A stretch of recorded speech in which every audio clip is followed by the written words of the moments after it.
Ayan mga idol, no? So ito ba naman mga idol ay transmission set ng TMX 125. So kung makikita nyo, hiniwalay-hiwalay ko na siya para mabigyan ko kayo ng idea. Halimbawa, nagkalas kayo ng mga ganitong transmission. Kung makalimutan nyo, meron kayong mapanood na video, no? Para kahit pa paano, hindi kayo malito kasi tinan nyo naman napakaraming washer, no? Ayan. Okay. So umpisahan natin mga idol dito sa kanyang input shop. Okay, so ito yung input shop niya, yun yung output shop niya. Ayan. So ito, umpisa natin. So yan, ito muna no. Yan, kung makikita nyo, ito tinanggal kasi natin to. So bago nyo ibalik to, may washer yan. Ito yung input shop niya doon sa lagayan ng clutch housing. Ayan, so lagay nyo siya ng ganito. Okay, tapos siyempre susunod nyo na yung taas. So bago nyo ilagay itong pinaka-gear niya, lalagay nyo muna itong spline washer. Yan. Dito. Tapos, yan. Hindi naman kayo magkakamali kasi pag ginito nyo, wala naman siyang gear na papasok dito. So, dapat nakaganito. Itong apat na to. Yan. Lagay natin siya pag ganun. Tapos, itong pinakahuling gear niya mga idol ay wala naman tong baliktaran. No? So, suksok lang to diretso din. Tapos, may washer pa siya yung pinakahuli. Okay, so ito. Tapos na tayo sa input shop. Dito naman tayo sa output shop niya. Ayan, so pinagtatanggal ko na kasi itong kabilaan, no? So yan na po yung lahat.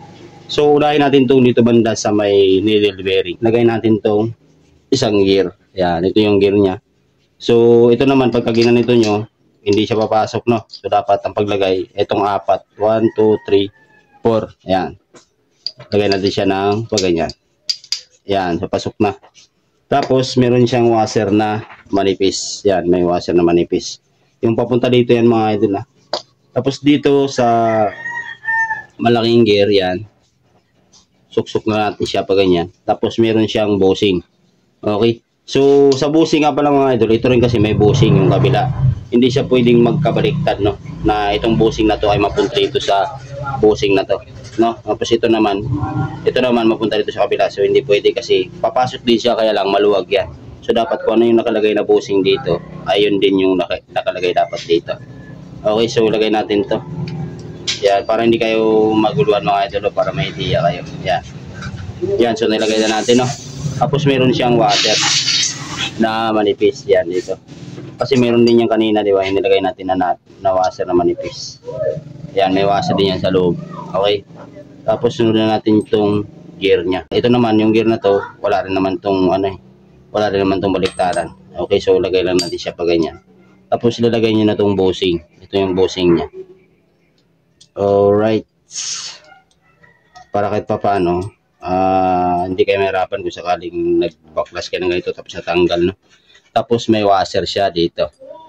Okay, tapos yung dito naman tayo sa kabilang side sa kanyang sprocket. Okay, so ito, diretso lang natin siya pulagay pa ganyan.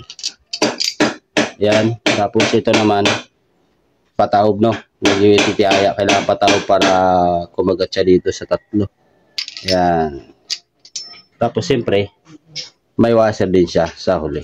Yan. So ganyan lang paglagay niyan mga idol, no? Okay. Yan.